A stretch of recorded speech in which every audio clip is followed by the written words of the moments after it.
want to say, of course, thank you to each of you for attending this presentation this morning. I'm grateful for that. The title of this presentation, as you can see, is Reality 2.0, Maximizing the Grid. So I think it's fair to state that the majority of today's focus and effort is really substantially dedicated to improving reliability, resiliency, the customer experience itself, wildfire mitigation, public and environmental safety, and greenhouse gas reduction. These items have really been stealing the limelight, if you will, and again, gathering most of our effort and our attention. Interestingly enough, if you look back through decades, and I've been around enough decades to say it's been quite a few, but historically, as we all really would likely agree, the industry was focused on one primary thing, keeping the lights on. Well, one day, and I'm not exactly sure when that was, but it's kind of like we all woke up and said, wait a minute, we're keeping the lights on, but man, we're getting some aging grid assets. And right in about that time, at least when I started to wake up to that reality, if you will, we also began to see an influx of grid edge impacts that were previously unplanned, such as reverse energy, electric vehicle charging stations, cryptocurrency mining, legalized and illegal marijuana growing, increasing power theft. And then all of a sudden COVID hit and we had a workforce depletion. And then supply chain impacts led to transformer shortages. And we have this greenhouse gas emissions reduction elevating. Lots of effort in solar farms, wind farms, battery farms. We have banning of gas vehicles. We're talking about banning gas appliances. We've got wildfire mitigation, liability protection, and cybersecurity threats all going on. So just like that, from keeping the lights on to this list, and this surely is not a fully comprehensive list of all the challenges that we're now faced with today. So all of this I'm wadding up into a simple sentence, if you will, or line of the pursuit of net zero and the new era of society-wide electrification. That's a big difference than just keeping the lights on. So the problem statements, trying to boil it down, really, in my view, come down to two troublesome realities. And you can look as long as you want and as hard as you want, but you can find endless quantities of headlines associated with different challenges regarding our power grids and people's opinions and inputs, et cetera, associated with what they believe and what they see associated with the grid. Simultaneously, in today's new world, we're also dealing with what appears to be an increasing concern associated with wildfire impacts. And in some regards, these wildfires surely have been attributed to grid asset failures, but also they can come from other forms as well, arson, lightning, things of that nature, as we all know. So in my view, I'm trying to bring this down, gang, for everyone's benefit to two general categories, one being grid asset failures, the other being wildfires. And you'll see the relevance of why I'm categorizing in this regard. But with respect to grid asset failures, you can see the series of items listed under that heading that are in essence results that can occur and sometimes create massive issues for us associated with grid asset failures, such as, of course, planned or unplanned, for that matter, blackouts and brownouts, the social unrest elements that can develop as a result. Anytime the grid is at risk in certain areas, in particular, national security can become part of the equation. We've now entered this era of transformer shortages, again, complements of a supply chain that has gone very much sideways as a result of the COVID experience. We have economic impacts that occur when the grid goes down. That could be localized economic impacts, and it can also be impacts associated with the utility itself in trying to address those grid asset failures, which ultimately becomes escalated cost burdens for the utility, and then ultimately working its way commonly to the ratepayer. Then on the other side of the house, if you will, we've got this wildfires problem happening at the same time.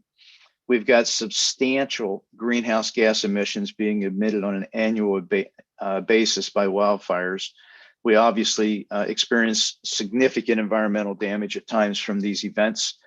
They present their own budget burdens, typically with the rehabilitation of areas after the fact, if you will, and they can be substantially burdensome to local, state, and even federal government budgets. The community devastation, we've seen all kinds of examples of that, which can be quite horrific, unfortunately, at times.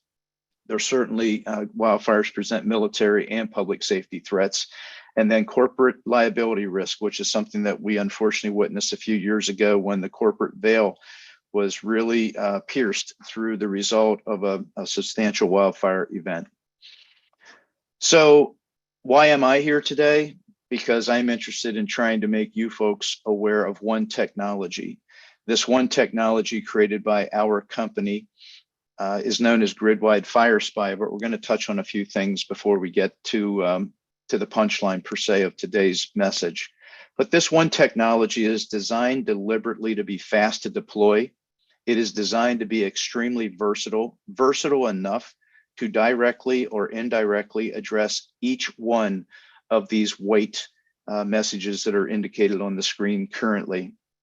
We believe this solution is quite cost effective, and it's this concept of one technology driving multiple value propositions that, in our opinion, makes a very justifiable business case for this kind of a CapEx project.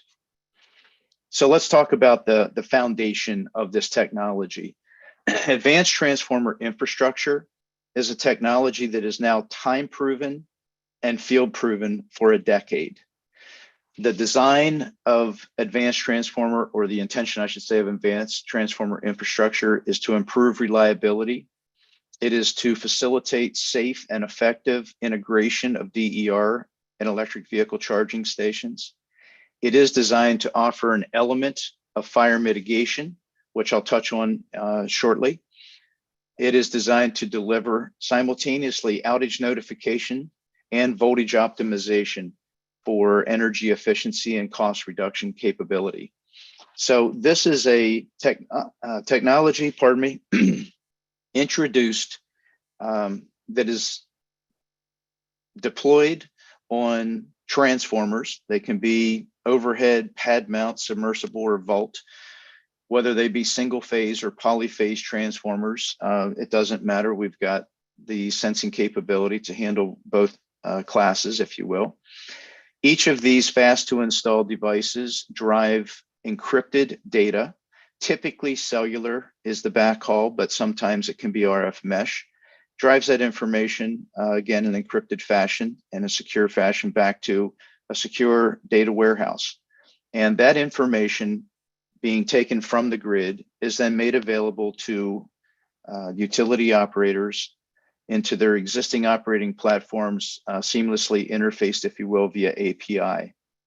Simultaneously, and or depending on how the operator wishes to handle this data, we offer a graphic user interface as well. So either experience or both experiences are available to move this novel information from the field to usability, if you will, for the operator themselves. To give you a sense of the history of what we've been accumulating so that you recognize that the last thing we are is a science project, this is a real deal. We believe we can claim that we're time proven. We've successfully tested the advanced transformer infrastructure solution across 15 separate countries to date. We've accumulated in excess of 26 billion data points, over 1.4 million automated alerts for conditions occurring inside the grid that were out of the expected tolerance established by the utility operators themselves. And we've handled, knock on wood, in excess of 22.5 million user logins with no security issues heretofore. And I'm hopeful I didn't just jinx us, but that's the reality of where we stand today. So the single phase product, which again is foundational to the message that I want to leave you with at the end of this day, the single phase product we refer to as Advanced Transformer Infrastructure, DTM. And this particular product contains some of our patented capabilities, which there are many, but the most important one, in my view, at least, is our patented sensing capability with one sensor, we're capable of extending a very wide range of capability, unlike traditional CTs, which are relegated to finite segments of measure. We're able to go a very wide range. We have a high degree of accuracy in the kilowatt hour and voltage and current capability. We offer data from the field at 1 minute, 5 minute, 15 or 60-minute intervals. That's dependent upon the utility operator. We commonly find 15-minute intervals as a sweet spot. And if I had to guess, I would say that's in part because it aligns relatively well with some AMI reporting information as well. And as I mentioned earlier, the single phase sensor product has the ability to be on overhead, to be in pad mount, and also in vault instances. I mentioned earlier that we do have the ability to provide polyphase or three-phase transformer monitoring as well. This is the device that I was referring to. Very similar with regard to our patent capabilities and therefore our sensing capabilities and the accuracy thereof. In addition, this particular device also carries an external antenna capability. We find that that's very useful when we get to certain pad mount situations, certainly vault and submersible applications as well. The external antenna can put us in a position to improve communications capability. So this particular device, again, very wide ranging in sensing capabilities, very accurate. We offer straight from the factory up to 1,000 amps as a standard calibration, although if there are going to be applications where high current is involved, and we're asking for that information up front, and we do a calibration at the factory so that we're capable of going up to 3,800 amps or 600 volts. So what happens when you begin to put these things out into the field? This is what begins to happen. We begin to get a visual and an empirical data understanding of what literally is occurring inside the grid. And I will say that this is, in my view at least, and this is an opinion, but it's based in my view on factual experiences. We find that the empirical information that we're capable of driving is, I'm going to politely say, more accurate in many instances, not all, but in many instances than AMI would be able to provide for these upstream assets. And the basis for that has historically been the GIS mapping inaccuracy that is relatively prevalent throughout many utilities on the association of meters to upstream assets. So what we're doing is literally going straight to the source. We are on the source of the information. We're on the transformers and we're within the grid itself. And as we get into this space, as you can see through this particular slide, as I mentioned, we're able to provide you visualization of what's occurring. So in this specific case, and I'll circle here with my mouse, you'll see on the left side of the screen, voltage issues have been checked. And in this case, anything that is green is operating within the voltage tolerances that the utility expects. Anything in yellow is getting outside of that tolerance, and red is excessively outside of that tolerance. And this kind of information can become very important to utility as they're trying to understand challenges, perhaps customer related reports, et cetera, that are coming to them. And as a matter of fact, in this specific case, I'm circling on the right-hand side right now, you'll see many yellows and many reds. That specific area happened to be receiving many customer complaints. And that was in part why our devices were deployed so heavily in that specific area. So who uses this data? This data historically now, and I say historically, like I mentioned, we've been doing this in excess of 10 years. This data is coming from either the GUI or the API interfacing capabilities, and is presented to utility operators. As you can see, there are 9 separate departments that I have listed. I'll spare you reading each of them. Surely you're going through them yourself right now. And ideally, you'll find yourself being employed within at least one of those departments in your company currently. And then on the bottom left, you'll see that we continue to actually grow this specific this feature as well. But currently, we offer API calls on the 6 different areas that are listed here as well. So the idea, gang, is to avoid the sort of plethora or overwhelming nature of too much data, because there's surely enough of that out there that can be swamping people and literally stopping them from even wanting to try, for that matter. And what we've tried to do is move away from that and get toward actionable data, which I'll touch on here in a few moments. But before I do that, I want to set the base a little bit harder here. This is a conglomerate utility with whom we work. They have, in this case, two separate companies that I have listed. And I'm presenting this slide because I want you to get a sense of the statistical relevance. This is how we find information that's real. This is how we avoid algorithmic conclusions that may be false. This is how we find empirical information that allows us to definitively understand what is happening inside a grid. So in this particular case, you can see the quantities of data that were gathered for this particular conglomerate, totaling nearly 150 million reads in this period of 2018, mid 2018 through mid 2021. So in our view, that presents a great platform upon which we can build. As an example, transformer overload instances being empirically revealed. And this is for sure. This isn't algorithmically driven by AMI data, as I mentioned before, that has the risk of being inaccurate. So in this particular case, what we have done for this customer's benefit is we've separated forward energy from reverse energy. So our sensors, which I didn't properly mention earlier, have the unique capability of bidirectional energy measurement. And in this case, what we wanted to do is reveal for the utility the levels of load/overload that they are experiencing, where we're doing monitoring for them within their grids. And you can see these levels, occurrences, if you will, of the overload happening. And then this provides any user the opportunity to understand, what depth of overload are we really facing around here. In some cases, it'll be nominal, if any.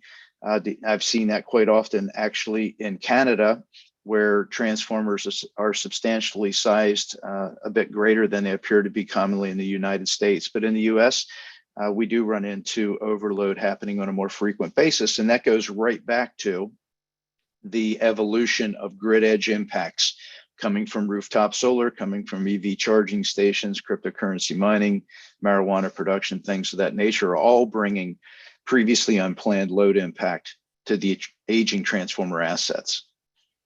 So pinpointing demand issues, you'll see this is another option over here on the left-hand side. Previously, I had shown you voltage issues. This is a demand view. This allows you to begin to understand empirically, once again, stressing that word because of the relevance of it, where there's high and excessive demand occurring throughout any particular grid.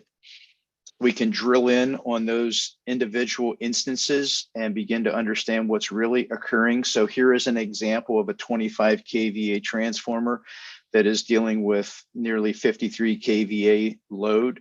So we're able to address these overload instances and identify them on an individual basis. We can categorize them to the top, whatever, 5, 10, 50, 100, whatever the case may be. And it's this kind of information that at least facilitates the utility operator to take a look at things, perhaps drive work orders out to the field, things of that nature, and maybe align this information with potential trouble calls that they've been receiving from customers as well.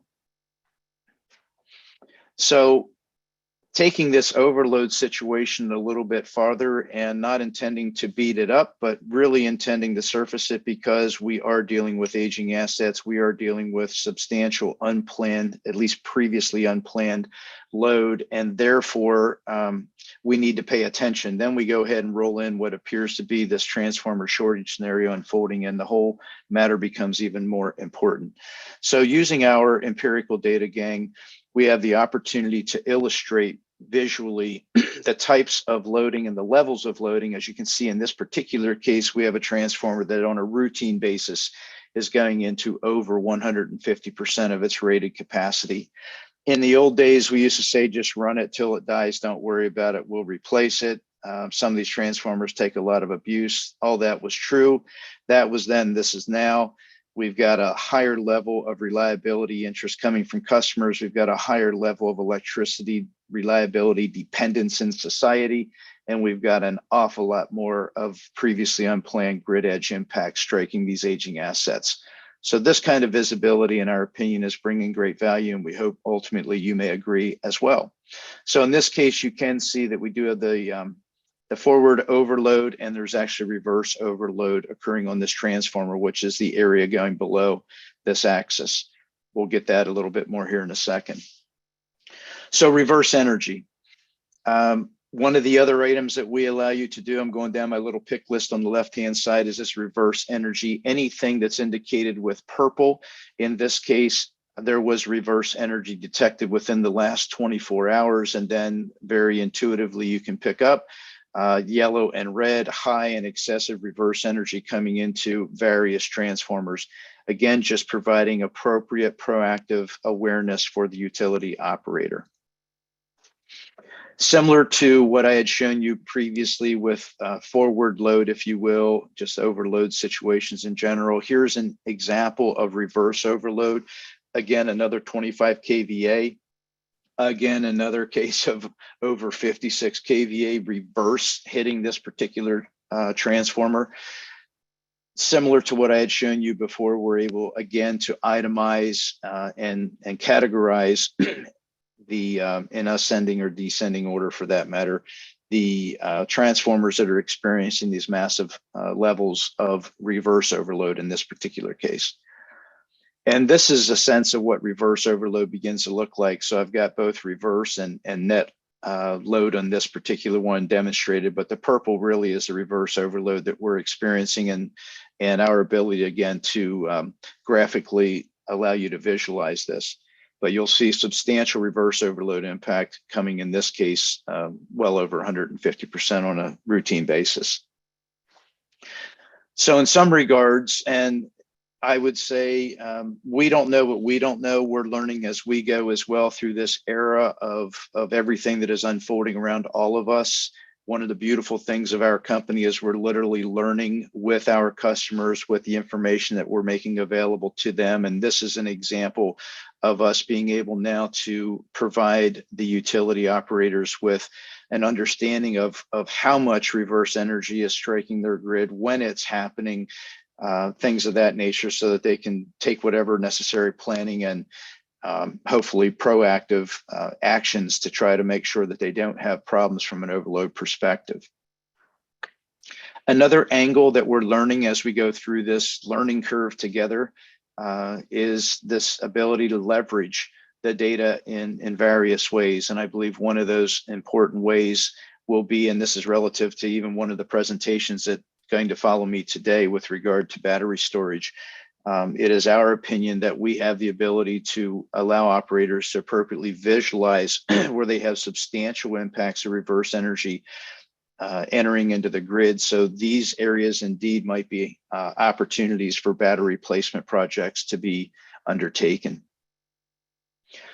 Another example of information that we're able to share with our operators, you're looking, well, actually, let's do it this way. In the middle of the screen where I'm circling right now, I've been showing you different graphs with overload information. This is another example of the exact same thing.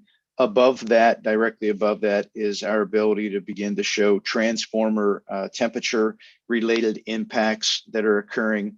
We also, in the bottom left, have the ability to demonstrate to operators the percentage of load over every period of time that transformers are experiencing, in this particular one's living at 60 to roughly 80% load on the majority of its life, but it does obviously get up to even nearly 165 to 180% overload. And this that I'm circling right now, this colorized version on the left side, is in essence a heat map type view of load happening on a particular transformer throughout the period of time. It's typically on an annual basis, but this continues to build through the course of time. And these particular 4 items that I'm showing you right now did ultimately result in a transformer fire. This is our sensor that survived to some degree that fire. This picture of the fire is not the incident that happened. It's just an example of a transformer fire. This one that did occur, fortunately, was not as bad as the one that's visualized here, but at the end of the day, the one that's visualized is real life. This happens out there when transformers unfortunately fail. And that's a problem that we're trying to avoid, of course. So historically, we've been using time-based replacement strategies for assets. We just figure whatever 1%, 2% of our fleet on an annual basis, perhaps every 30 years of age or 35 or 40, whatever. Each utility has their own strategies, if you will, in asset replacement. But what we're now doing is providing you the ability to empirically make decisions. You can find assets that are absolutely overloaded and are showing signs of heading toward that failure situation, which is what is depicted here on the left side. And then on the right side, we have underutilized blue, meaning cool and somewhat underutilized assets. So now that we've got a transformer shortage scenario that's developing, another angle in our view is to be able to demonstrate to operators assets that are substantially underloaded. And in those cases, while it's never going to be a desire, I think that's proactively sought, it may become a requirement in the future. There may be days where we have to repurpose underutilized assets and get them to areas where assets are failing and need to be replaced more proactively.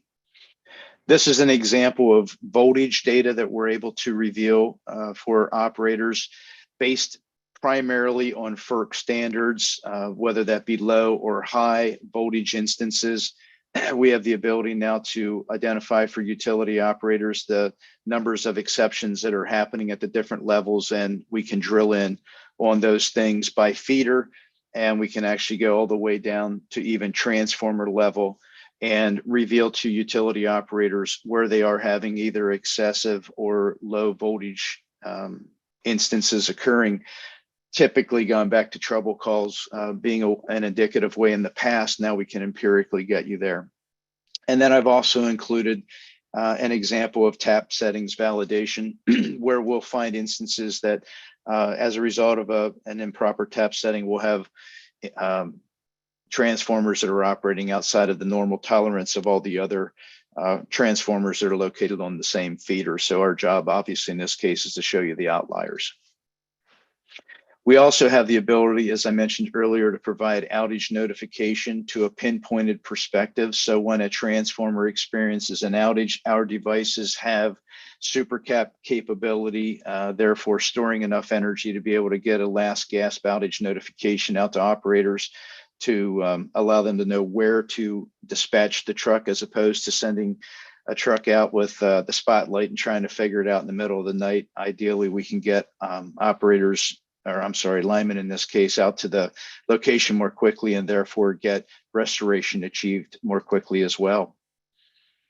We also have the opportunity with these devices to detect down conductor incidents.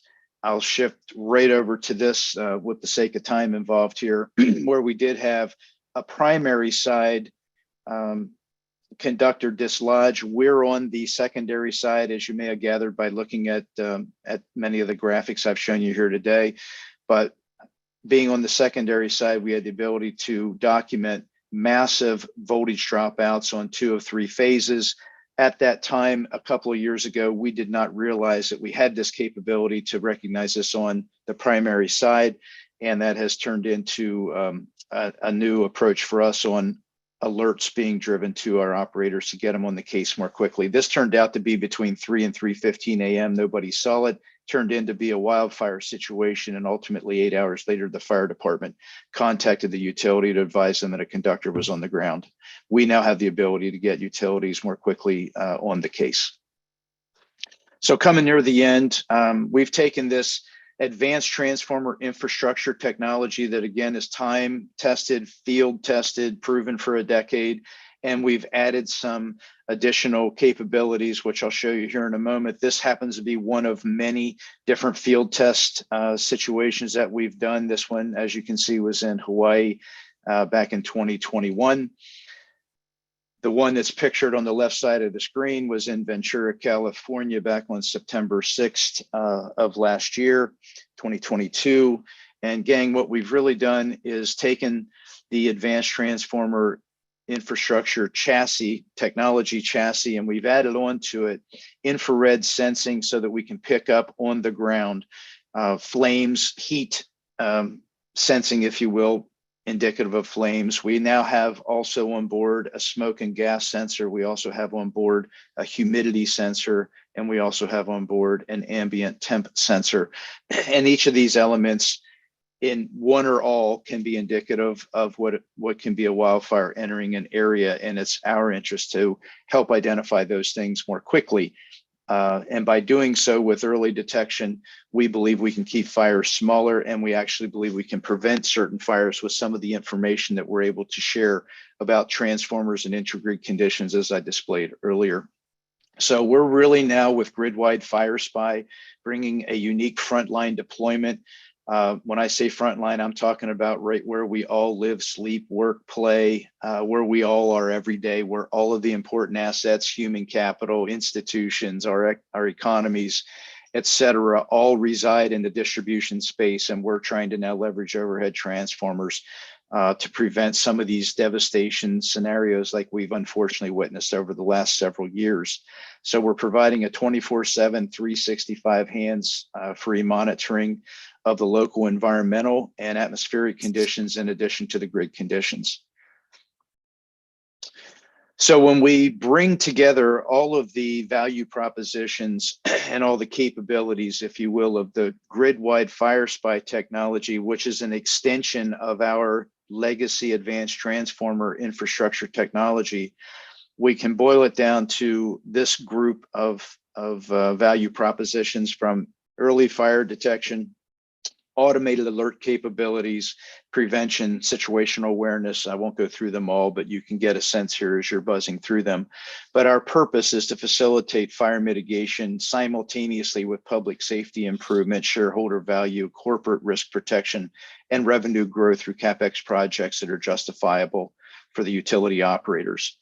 And I mentioned earlier about actionable data. This is how we get there. We actually have a series of alerts that are either standard alerts associated with intragrid conditions, and now with our grid-wide Fire Spy capabilities, we have critical alerts that can either be associated with down conductors, they can be associated with outdoor smoke and gas detection, high temperatures detected on the ground, et cetera. All of these alerts can be remotely set and then reconfigured at any time throughout the lifespan of the product. We provide GPS coordinates with this information on our product coming out this year. That's new for us, bringing that out to further improve the ability of operators and first responders to get to the scene more quickly, if you will. So we have this long list that continues to grow of value being driven by the intragrid data that we're able to produce through advanced transformer infrastructure. And then when we kind of elevate that to the atmospheric and environmental conditions being included on this chassis, of this technology chassis, thereby creating grid-wide Fire Spy, we take the specific instance of being able to facilitate improved fire and wildfire mitigation literally to the next, in our view, the highest level. And we believe this is a novel use of today's existing transformer fleet. Intuitively, I hope you may have gathered without me appropriately having stated it, but from the grid-wide Fire Spy perspective, we're leveraging overhead transformers only, but with advanced transformer infrastructure, we're leveraging all transformers in the distribution space. So reality 2.0, no longer are we keeping the lights on. We are absolutely dedicated to reliability, resiliency, customer experience, wildfire mitigation, public and environmental safety, and greenhouse gas reduction. And in our view, the way to get us there empirically, quickly, proactively, is to leverage the technologies that we have created, whether it be fire mitigation and grid monitoring through grid-wide Fire Spy, or in some markets, there really isn't a fear of wildfires being involved. And in those cases, the advanced transformer infrastructure legacy technology is available in our view to help address these items. Randy, that's all I have at this moment. I'd be happy to accept any questions, sir. Okay, thank you very much, Alan. Good presentation. Yeah, we have a few questions. This would appear, the first question is, this would appear to be a solution in multi-unit residential buildings that want multiple EV chargers. The example is 4 units, 100 amp services on each unit, which is fed from a 200 amp service conductor. This historically was fine, but if they start installing EV chargers, the 200 amp conductor is going to be overloaded without overcurrent protection. If you could comment on this, that would be great. Okay, I'll take a swing at this. So let's start with the fact that obviously we're on the transformer itself, and we have seen instances in apartments. It's so eerie, actually, as somebody may mention this in a good way. We've seen instances where there are 100 plus units assigned to one transformer. With our capability, we've been able to, in that case, I should say, identify power theft all the way down to the specific meter where somebody had done some funny stuff, if you will, to begin working around meters. In like fashion, and I couldn't agree more about any EV charging station for that matter being deployed in the residential level in particular, because it appears to this point that few customers notify their utility operator that they're even going to do this. Is called their electrician. Somebody puts in a charging station, and just like that, wham, here we go. And we couldn't agree more that we have the ability to help utility operators understand where those impacts are occurring inside their grid. If we're already deployed, we're going to see the impact and loading change at the transformer level with our data. We have the ability to work with AMI, MDMs and interface meter data as well, and do comparisons of information, something I didn't touch on in depth here today. But by working that transformer empirical information with the empirical AMI information, we can again begin to get some visibility to understand what's happening on an individual meter basis. But just to finalize that, with any EV charging application, because it's a very prevalent situation that's continuing to develop, we believe we're going to see many transformer overload situations occurring when you get just one EV charging station. But the real interesting case is when we get 2 on the same transformer, or perhaps 3. You take a 25 kVA transformer and you swamp it with potentially 1, but you surely get there with 2 or 3 EV charging stations being added. Randy, I'll take the next question, if you will, please. Can the traditional transformer be modified to operate in this system? Wait, ask me that again, please. Can the traditional transformer be modified to operate in this system? Okay, I'm not exactly. I guess what they're asking is, can you retrofit existing transformers with this technology, or is it only for new transformer installations? No, we're on the same page. To answer that question, we are designed intentionally to be retrofit. And the reason we made that decision 12 years ago is because we realized back then there were already 40 to 50 million of these devices or transformers out in the field. And we saw these kinds of problems coming. We didn't see them all, but we saw some of these coming, and it's just developed more as time has gone by. We deploy onto an existing transformer, this is very important, in 5 to 7 minutes. So when a lineman steps in a bucket, elevates the bucket for an overhead application, installs our device, lowers the bucket to the ground, and steps out, that entire duration is commonly 5 to 7 total minutes. For a pad mount on a single phase application, 3 to 5 total minutes to deploy our device on that transformer. And in the polyphase environment, because you have a few more sensors, usually about 15 to 20 minutes total time for linemen to deploy that product. It is designed to deploy very fast, very friendly to linemen, if you will. And by the time they deploy it, they can go right to their iPhone, iPad, laptop, and begin to see data flowing almost instantly, which is very important because they can verify that they've got a correct installation. In addition to obviously, everything's working the way it should. So Randy, I hope I Yeah. did a reasonable job answering that. Yeah, does the transformer need to be disconnected for installation, or can it be installed while it's live? That's a super great question. I'm glad someone has asked that. I asked that question. Well, that's a great question for you. Thank you. Every one of our recommendation is install live. We have no reason through experience to suggest anything other, although we have run into a couple of utility instances where for three-phase, they do require an outage be taken before they do the deployment. We've seen that in certain countries in particular, but our device, by its design, is intended to be deployed live with no interruption to the customer, back to, again, the 5 to 7 minutes for an overhead or 3 to 5 minutes for a pad mount, total lineman time to get it deployed and move to the next one. Okay. If not addressed, can you discuss how easy, hard the unit is to move from transformer to transformer if you wanted to use them only temporarily at a location? Yes, we've definitely seen this application approach before. They're very easy on off. If you can envision, in essence, a handcuff kind of an approach. So each of our sensor rings have a hinge. They open up like a handcuff would open up, and they go around the bushings and click around the bushing, just open, click, closed. So that's a significant part of the speed of installation and the sensing, cordless sensing capability for accuracy that we have incorporated into that as well is important. So these devices can be moved. They're not designed to be done, hundreds of times. They're not designed necessarily for that. They are designed to be installed and left behind, but absolutely we do have customers that will move them for various reasons. Revenue protection has been an example in the past that we've seen devices being moved from point A to point B, or cases where they're trying to go in and understand voltage challenges from trouble calls, things of that nature. We've seen that as well. And in many instances, what we find is utilities realize it's cheaper literally to leave them behind and buy a new one than it is to do another truck roll, go out, pull it down and move it to the next place. Financially, you're usually ahead to leave it there and purchase another one. But that's up to the utilities to decide, obviously.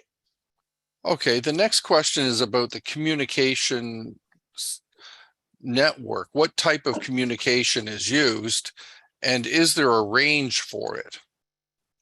So the communication is commonly cellular. It's typically AT&T or Verizon or Rogers, has been T-Mobile.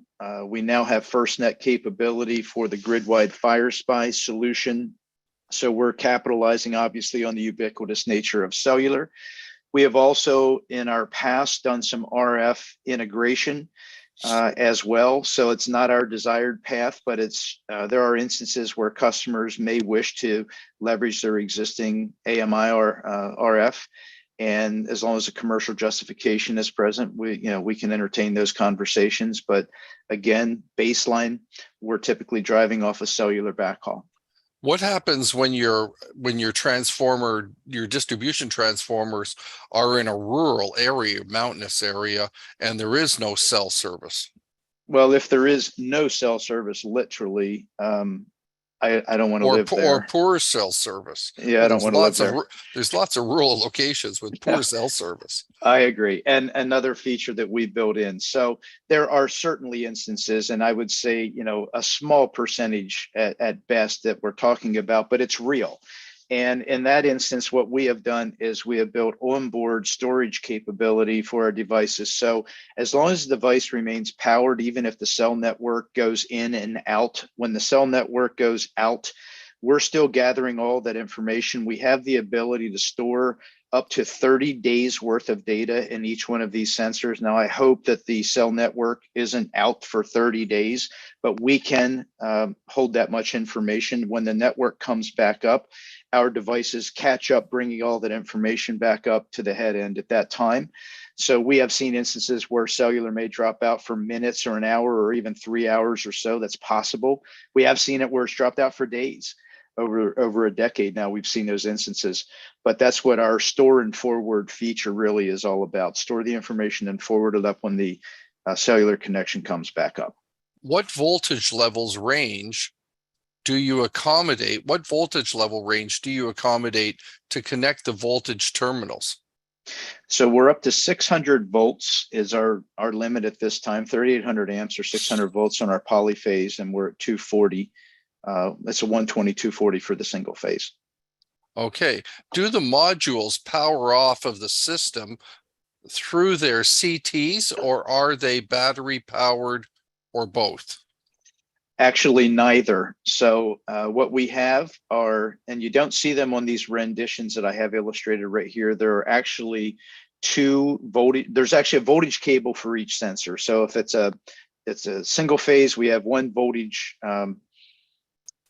we have actually two voltage leads coming out of the sensor, and those voltage leads go typically on the bushing. If you go to the bushings, there's typically a bolt stud that sticks out of the bushings. It's threaded.